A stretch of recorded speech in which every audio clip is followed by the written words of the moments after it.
வாழ்க்கை பாடம் வேண்டுமா? 5 ரொம்ப ஈஸி, ரொம்ப துன்பமானது இல்ல. வாழ்க்கையில் பீஸ், பவர் ரெண்டும் வேணும்னா இந்த சகோதரி சொல்ற இந்த 5 பாயிண்ட் பிடிச்சுக்கோங்க. Don't force conversations. உரையாடல்களை நிர்பந்தப்படுத்தாதீர்கள். யாரேனும் பேசுகிறார்கள் என்று சொன்னால் அவர்களை நிர்பந்திக்காதீர்கள். பேசு பேசு, இத சொல்லு, இத என்னன்னு சொல்லு. Don't force the conversation. எவ்வளவு பெரிய விஷயம் தெரியுமா உயிரோட இருக்கிறது.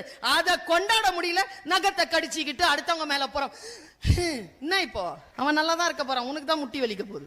ஃபர்ஸ்ட் முட்டி தான் வலிக்கும் பொறாமப்பட்டா. அந்த ரகசியம் தெரியாதா? கடவுளே, யாரையும் பார்த்து பொறாமைப்படாதீர்கள்.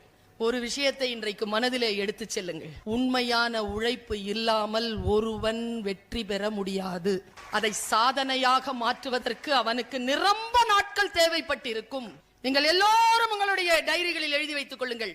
முதல் வெற்றியை வரலாறு குறித்துக் கொள்வதில்லை. 2வது முறையாக அதே நிலையில் வெற்றி பெற்றால் வரலாறு குறித்துக் கொள்ளும்.